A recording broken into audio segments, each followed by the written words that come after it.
부활절을 맞이합니다. 부활의 기쁨과 부활의 권능과 부활의 영광이 여러분의 가정에 충만하시기를 주님의 이름으로 축복을 드리고, 아멘. 우리 한번 같이 옆 사람하고 인사합시다. 예수님의 이름으로 사랑하고 축복합니다. 예수님의 이름으로 사랑하고 축복합니다. 금년에 우리 집사님이 기도한 것처럼 날씨가 이상기후 때문에 강원도에는 봄인데도 스키장이 개장됐다고 합니다. 임시로. 그리고 이제 속초 지역에 벚꽃 축제를 하려고 하는데 아니 벚꽃이 피었지 않았어요. 그러니까 뭐 당국자들이 황당한 모습을 보내고요. 인터뷰를 제가 들어봤어요. 그랬더니 그분이 하시는 말씀이 죄송합니다. 하늘을 이길 수 있는 사람은 없습니다. 이렇게 말해요. 그래서 저 사람 예수 믿는 사람인지, 오늘 주제처럼 하늘을 이길 수 없는 거예요. 하나님의 힘, 바로 하나님의 능력으로 그와 함께 살리라. 오늘 주제입니다. 하나님의 능력이 무슨 능력일까? 세상적인 파워일까? 권력일까? 금력일까? 지식력일까? 그게 아니고 십자가와 부활의 능력인 줄 믿습니다. 십자가 무한 영광이 있어요. 요단강 건너에 영원한 시건데 바로 십자가 얼마나 처참한 거예요. 모욕과 수치와 조롱을 당하는 그 모습 속에서도 거기에 바로 십자가의 능력, 그러므로 십자가의 능력은 우리 믿는 자들에게는 구원하는 능력이 있고 믿지 않는 사람들에게는 어리석게 보일 것이죠. 그러나 오늘 우리에게는 분명한 것은 여기에 하나님의 깊은 섭리가 있고 경륜이 있고 비밀이 담겨져 있고, 그러므로 통해서 하나님의 능력으로 우리는 주님과 함께 살아가는 인생인 줄 믿습니다. 유명한 드라마가 있었습니다. 조금 시간이 지난 드라마인데 김사부라는 드라마가 있었지. 병원 경영자는 병원에 어떻게 하면 이윤과 효율성을 강조해요. 근데 김사부라는 의사는 그게 아닌 거예요. 조금 병원 치웠고 좀 상당히 괴리 현상이 일어나는 거예요. 그런 말하기를, 나는 수술대에 누워있는 환자에게 나는 마지노선이라고 생각하고 마음을 먹고 수술대에 선다고 말한 거예요. 만약에 의사가 이윤과 효율성과 이윤에 치우치고 거기에 매료된다면 사실 환자가 죽어나갈 수 있는 상황이에요. 근데 바울 사도는 지금 그런 상황이지. 고린도 교회 상황이 너무너무 힘들게 하는 거예요. 그 교회는 문제가 너무나 많았던 거예요. 당파 싸움이 심했고, 심지어 교회 내에서도 음행의 문제가 있었고, 은사 문제가 있었고, 여러 가지 문제가 많은데도 그들을 포용하는 거예요.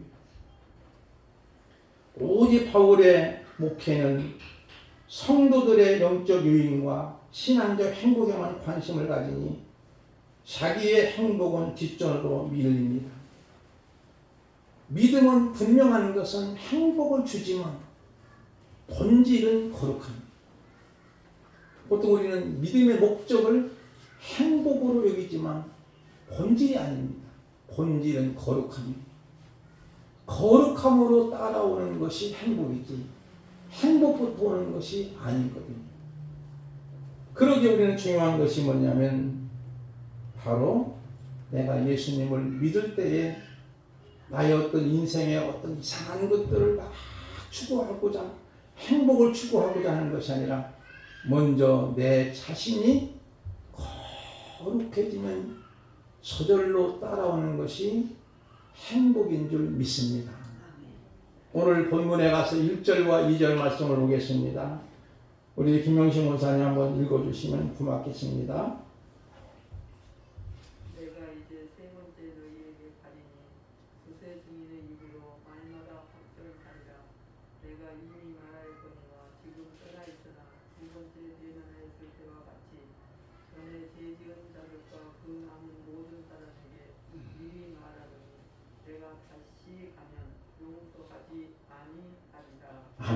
하반절에 보니까 2절에 내가 다시 가면 용서하지 아니하리라 이 같은 험한 표현의 진리를 알아야 됩니다.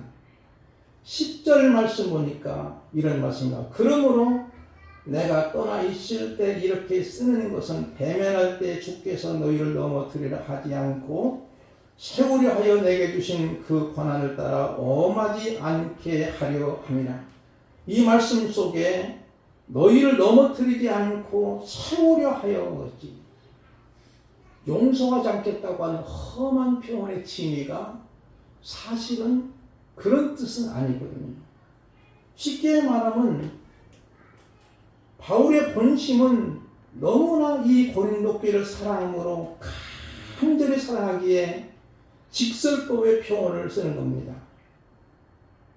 그동안 이 고린도 교회 성도들과 서로가 잘 알고 있는 친근감을 가졌지요. 그러므로 그들의 상황을 잘 알지 못할 때는 조심스러운 화법을 쓰지만 이제는 그들의 속마음까지 알게 되므로 말을 돌리는 것이 아니라 직설법으로 통하는 거예요. 예를 든다면 다 큰 딸이 밤도 깨늦게 들어오는 거예요.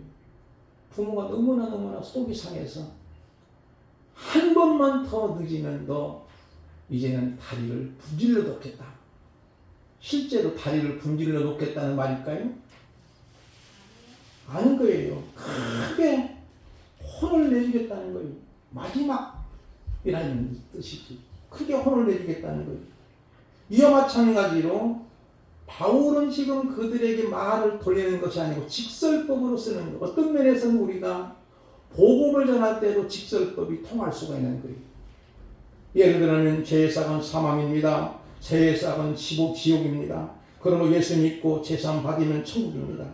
그렇게 되면 틀림없이 귀 있는 자는 성령의 교회들이 하시는 말씀을 듣게 되는 줄 믿습니다. 요한계시록 2장 3장에 보면은 7개 강에서 모두가 귀 있는 자는 성령의 교회들이 하시는 말씀을 들을지어다라고 결론 짓습니다.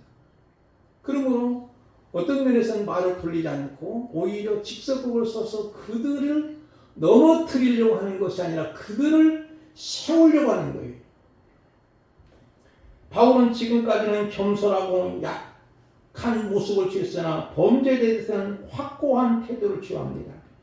그래서 교회의 거룩성을 유지하는 거예요. 그 거룩이 바로 교회의 힘인 줄 믿습니다. 우리들은 남을 탓하거나 남의 죄를 자꾸 추적해서 매도하는 일이 없어야 되죠. 오히려 자기 자신에 대해서는 허물과 죄가 있으면 단호하게 결단할 필요가 있게 됩니다. 이런 말이 있습니다. 후견이 효과라는 말이 있지요.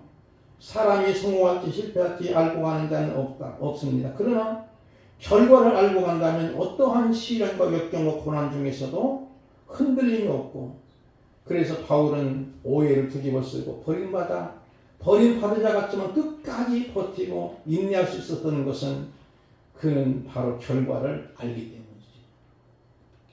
그냥 오해를 사고 여러 가지로 누명을 쓰기도 하고 비방도 당하기도 하고 버림받은 자 같이 있었지만 끝까지 버티고 인내할 수 있었던 것은 끝이 승리한다고 하는 것을 미리 알기 때문에 잘 버텨낼 수 있는 거예요. 마찬가지로 우리도 마찬가지입니다. 우리도 복음을 통해서 십자가 후에 부활의 기쁨과 영광, 더 나아가서는 부활의 권능을 갖게 되는 이 믿음이 있기에 우리가 힘들고 어렵고 정말로 감당하기 어려운 상황에 처할지라도 믿음의 힘으로 끝까지 버텨나갈 줄 믿습니다. 이런 말이 있지 않습니까? 영어로 써도 죄송하지만 No cross, no crown이라는 말이 있지 않습니까?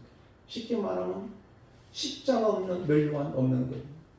고난 후에 부활의 영광이 듣기. 우리가 때는 고난 받을 때에 낙심하고 좌절하고 절망에 빠질 수 있지만 그러나 이미 이겨놓은 거예요. 이미 승리해놓은 거예요. 그것을 알고 나아갈 때는 낙심하지 않는 거예요. 예를 든다면 한일전 축구 경기가 있었습니다. 근데 바빠서 이제 그 중계 방송을 보지 못했습니다. 근데 처음에는 막 전반전을 막 지고 있는 거예요. 2대 0으로 막 지는 거예요. 그런데 나중에 후반전에 가서 3대 1로 역전한 겁니다. 그러면 나중에 그 중계 방송을 재방송을 할 때 보는 사람은 끝까지 볼까요? 안 볼까요?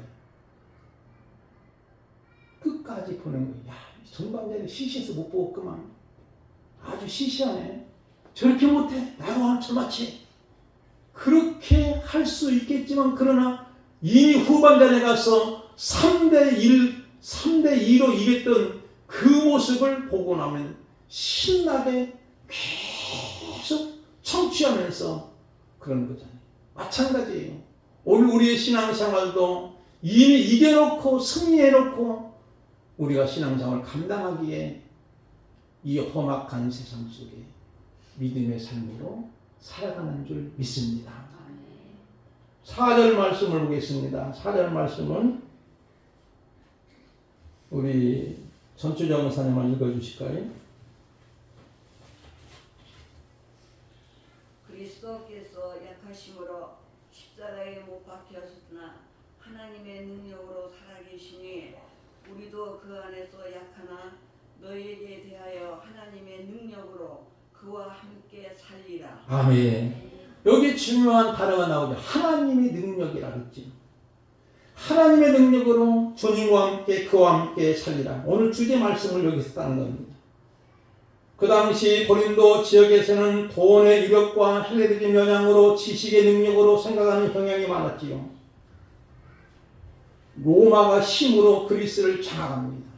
그런데 이상하리만큼 로마의 문화, 헬레니즘 문화가 모든 사람들의 마음을 지배하고 있는 거예요. 그러기에 사람들은 권력이 최고다. 아니면 지식이 최고다. 이렇게 사람들이 한 거예요.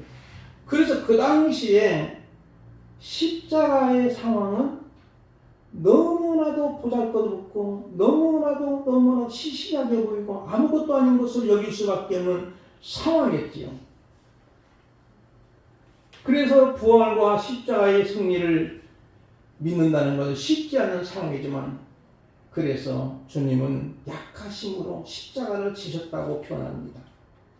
그러나 하나님의 능력으로 살아계심을 말하면서 우리도 약하지만 하나님의 능력으로 그와 함께 살게 되는 줄 믿습니다. 하나님의 능력이 최고의 능력입니다. 요즘에 많은 분들이 금배지를 달고자 얼마나 바쁘게 살아가는지 너무나 안타까운 거예요. 권력은 하모시병입니다. 얼마 가지 않는 거예요.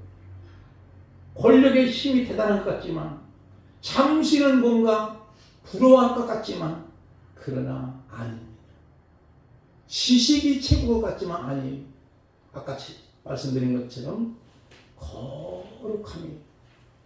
그 거룩함은 오직 십자가로 인해서 나의 모든 죄가 깨끗이 씻어진 것이고 정결케 된 것이고 예수님의 십자가에서 우리의 억만 가지 죄를 다 짊어지시고 치우러 가신 거예요.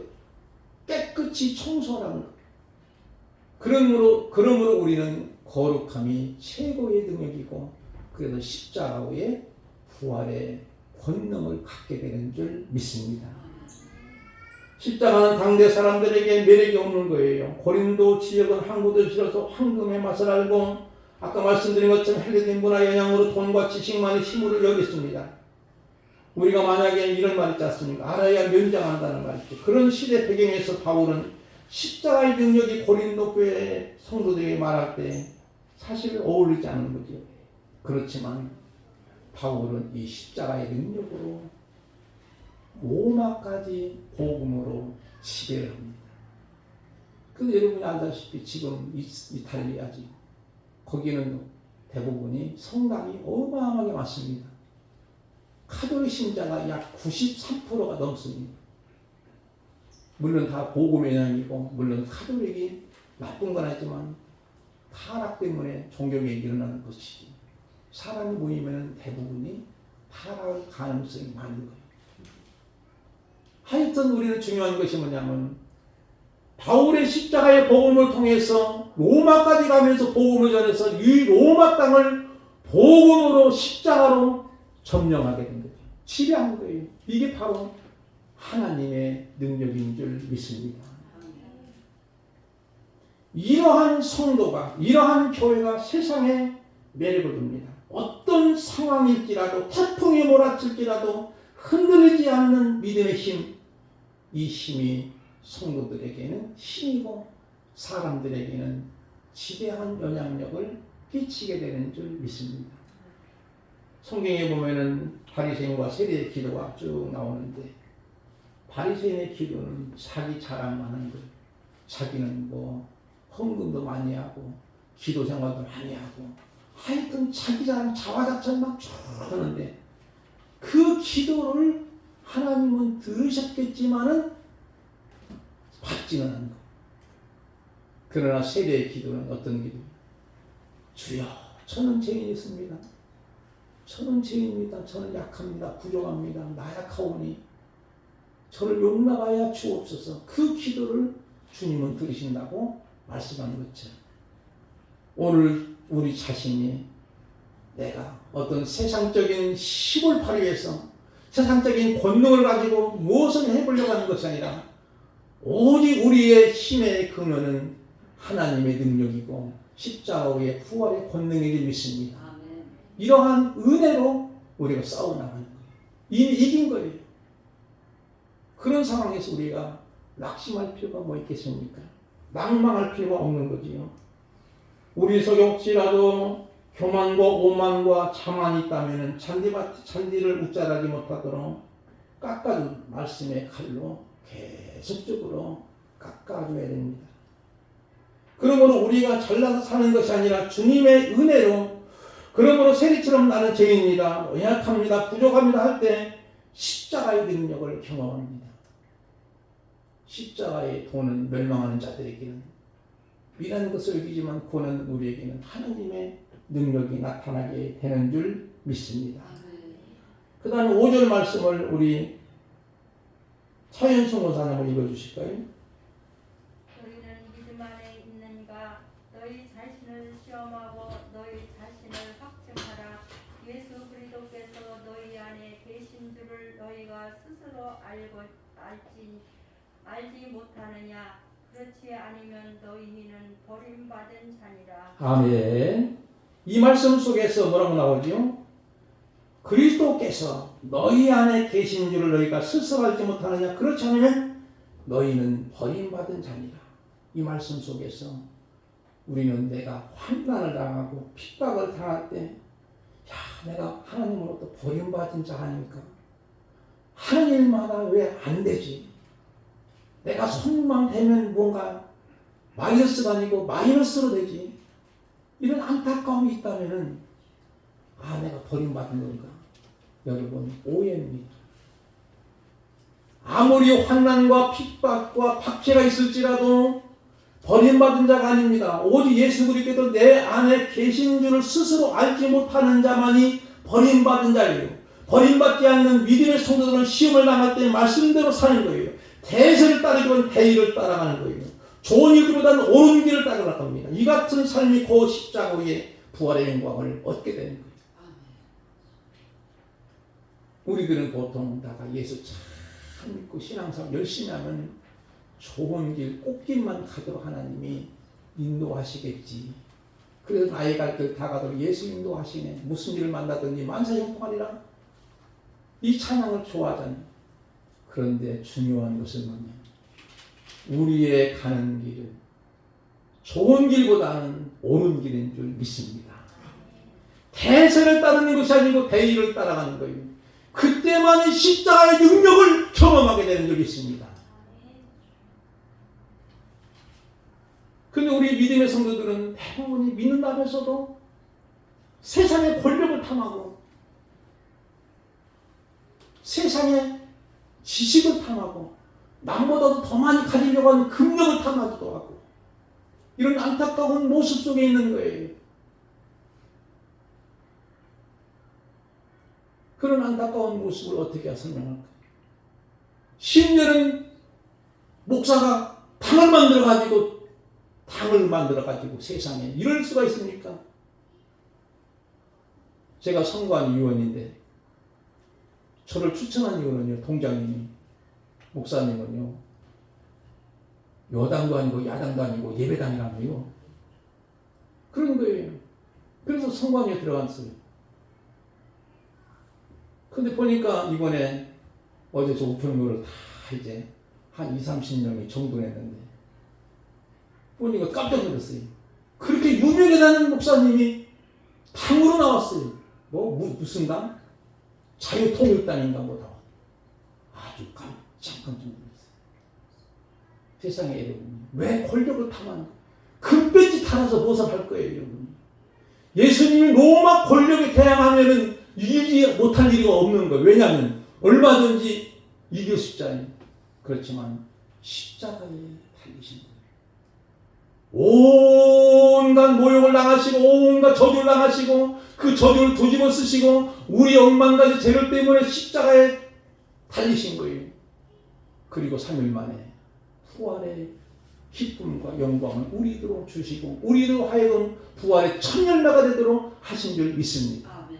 우리도 마찬가지로 부활의 권능자가 되는 줄 믿습니다. 천열매라는 것은 하나 열매 맺고 마는 것이 아니라 계속적으로 다음에 두 번째, 세 번째, 네 번째, 다섯 번째 계속적으로 맺는 열매를 의미하는 거예요. 그러므로 우리는 무엇보다 부활의 권능과 승리와 영광을 얻기 위해서는 다니엘서 보니까 다니엘 그의 세 친구들 이야기가 나옵니다. 다니엘과 세 친구 사드락 메삭 아벳네고가 나오는데 그 당시 바벨론 제국이 세계를 제패해서 자그마한 유대 나라를 침략해서 상처버리고 가만히 보니까 이 똑똑한 사람들이 좀 있어요. 소년들이. 그래서 포로로 끌려가가지고 왕궁에서 교육을 시키는 거예요. 나라를 위해서 뭔가 이들이 쓸모가 있겠다 해서 교육을 시키는데 그래도 이제 이 사람들은 그래도 나라를 위해서 뭔가 쓸모가 있으니까 왕이 먹는 진미를 먹게 하는 거예요. 근데 알고 보니까 우상의 진미. 거기에는 온갖 맛있는 것들이 많이 있을 겁니다. 왕이 먹는 음식인데 그런데 다니엘과 그의 세 친구들은 거절하는 거예요. 황관장에게 우리 먹을 수 없습니다. 다만 열흘 동안만 시험해달라고.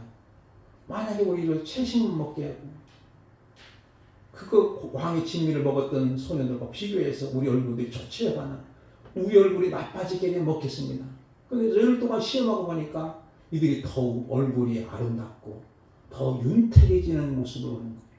그러니까 계속 채식만 먹게 되는 거예요. 한 번은 사드락 메삭 아벳네고에게 이와 같이 이제 왕이 느부갓네살 왕인데 금신상을 크게 세워놓고 각종 업계들이 막 울려 퍼지면 거기다가 모두가 절하도록 했어요. 만약에 절하지 않는 사람은 용광로불에 집어넣기로 왕의 어명이 떨어진 거예요. 그런데 다니엘과 그의 세 친구들은 절할 수 없는 거잖아요. 그냥 꾹 한 번만 절하면 그만일 텐데 그걸 거절하는 거예요. 그 사드락 메삭 아벳네고는 그 당시 그 나라의 도지사급입니다. 그러니 그것이 발각이 되니까 왕이 또 달래는 거예요. 느부갓네살 왕이 얘들아 제발 이번에 한번 기회를 줄 테니까 이제 절을 한번 해라. 그러면 너희들을 살려주고 그 지위를 주겠다는 거예요. 근데 이들이 거절합니다. 왕이 우리가 믿는 하나님 우리를 구해주실 것이고 그렇지 아니할지라도 왕의 명령을 순종할 수 없습니다. 복종할 수 없습니다. 탄곤에 들어간 거잖아요. 얼마나 뜨거운지 전보다 더 7배 뜨거운 용광로 속에 집어넣는 거예요. 집어넣은 사람이 너무나 불이 뜨거우니까 그만 그 사람이 다 죽었어요. 그런데 세 사람을 던졌는데 불 속에서 막 돌아다니니 가만히 왕이 보니까 세 사람이 아니고 네 사람이. 깜짝 놀랐던 이 느부갓네살 왕이 어떻게 합니까? 지극히 높으신 하나님의 종 사드락 메삭 아벳네고야 너희들이 있으면 나와보라. 나와보니까 그들이 머리털 하나도 그치는 것이 없는 거예요. 그렇다고 여러분 불 속에 들어간 말 아닙니다. 바로 불같은 시험을 만날지라도 굴복하지 말라고 하는 메시지. 왜? 주님이 함께 하시니 하나님의 능력으로 주와 함께 살리는 거예요. 이런 은혜가 있는 거예요. 이것이 바로 부활의 권능과 부활의 영광과 승리의 역사인 줄 믿습니다. 고난당할 때 여러분이 버림받은 것이 아니에요. 핍박을 받을 때 버림받은 것이 아니에요. 하나님이 잘 견딜 수 있도록 미리 승리를 놓고 주님이 함께 하시는 줄 분명히 믿습니다. 7절 말씀을 보겠습니다. 우리 김재일 목사님을 읽어주실까요? 우리가 하나님께서 너희로 악을 조금도 행하지 않게 하시기를 구하노라. 구하노니 이는 우리가 옳은 자임을 나타내고자 함이 아니라 오직 우리는 버림받은 자 같을지라도 너희는 선을 행하게 하고자 합니다. 아멘. 감사합니다. 이 말씀에는 여러분이 구체적인 내용은 요약하면은 악을 있을지라도 선으로 악을 이기라고 하는 거예요. 여러분 악에게 지지 말고 선으로 악을 이기는 비결은 십자가의 능력밖에 없는 거예요. 요셉은 얼마나 기구한 인생이었는지 간혹 보면은 우리 사람들이 요셉 같은 사람 되게 달라고 기도하는데 요셉 같은 사람 되게 해달라고 어린아이를 위해서 기도하면요. 물론 요셉이 꿈을 꾸고 나중에 국무총리가 됐지만은 그는 산전수전 공중전 다 가졌어요. 그걸 감당할 만하면 기도해 주세요. 그걸 감당할 만하면 기도해 주세요. 근데 감당하기 어려울 정도로 기구한 인생이고 형들로부터 미움을 받아가지고 그는 종으로 노예로 팔리게 되는 거예요. 그 당시 종은 죽을 때까지 종이고 자식을 낳아도 그 자식 종인 거예요. 차라리 죽는 것이 낫은 거예요. 이 정도로의 기구한 산전수전 공중전 거쳤는데 하나님이 가만히 계십니까? 항상 성경에 보니까 창세기 39장에 보니까 37장에도 보니까 하나님이 그와 함께 계시니 그가 형통한 자가 됐더라. 아니 세상에 종노릇 하고 있는데 노예살이 하고 있는데도 하나님 함께 하시는 형통했다는 것은 언제나 하나님을 인식하고 하나님과 동행하고 하나님과 함께 살았다는 그런 거예요. 그래서 그는 성실하니까 고디발 장군이 자기 집에서 오해를 했는데 다른 사람들은 요령을 피고 다른 사람들은 전부 눈 가리면 아우하는데 이 사람은 성실한 모습 보니까 딱 눈에 띄는 거예요. 야, 이 사람이야. 히브리 종이지만 히브리 노예지만 내가 이 사람 선택해서 가정 종으로 삼겠지. 물론 그 가정 종로에서도 시험이 엄청나게 있었어요. 고디발 안에 유혹이 엄청난 시험을 감당하기 어려운 거예요. 그러나 그것도 이긴 거예요. 마침내 이긴 후에 바로 왕의 꿈을 해몽함을 통해서 애굽의 국무총리가 되고 국무총리가 된 후에 7년 동안 풍년 후에 7년 흉년에 대비해서 정책을 잘 하셔서 애굽 다니는 창고마다 양식이 막 가득한 거예요. 그런데 7년 흉년이 들으니까 점점점 사람들이 먹을 양식이 떨어지니까 전부 그 나라로 와서 곡식을 사러오는 거예요. 그런데 그를 팔았던 형들도 마찬가지. 아버지 야곱이 얘들아 이제 우리 굶어 죽겠다. 돈을 가지고 와서 빨리 가서 곡식 좀 사와라 양식 좀 사오라고. 근데 그 당시 양식값 얼마나 비싼지 한 자로 돈을 가져가면 한 자로 쌀 양식밖에 못 가져오는 거예요. 형제들이 전부 가보는 거지. 나중에는 결국은 허밍하여서 만납니다. 당신들이 팔았던 요셉이라고. 아니 세상에 죽은 줄 알았던지 노예로 있었는지 이 동생이 애굽 나라의 국무총리다. 이제는 우리 다 죽었구나 말이야. 아니 요셉은 형님들 한탄하지 마옵소서. 근심하지 마옵소서. 하나님이 당신들을 구원하고자 하나님이 나를 이미 이곳으로 보내셨습니다. 보냄받았다고 하는 이 인식을 갖는 거예요. 그리고 나서 오히려 형들을 용서하고 이 형들과 아버지 모셔서 애굽 나라의 가장 기름진 고센 땅에 머물게 살자고 조카들까지 전부 다 먹여주시는 거예요. 이게 뭘까요? 이게 바로 악을 선으로 이기는 비결을 주십니다. 이게 십자가와 부활의 권능과 승리와 영광인 줄 믿습니다. 금년 부활절을 맞이했습니다. 우리가 잘 쓰는 용어가 있지 않습니까? 나는 부활이요 생명이 나를 믿는 자는 죽어도 살겠고 살아서 믿는 자는 영원히 죽지 않 이걸 내가 믿느냐 한 것처럼 이 부활의 권능을 믿고 주님이 천일마가 되신 것처럼 우리도 그 다음에 계속적으로 부활의 권능자로 살아가시기를 주님의 이름으로 축복을 드립니다. 우리 찬양 드리겠습니다.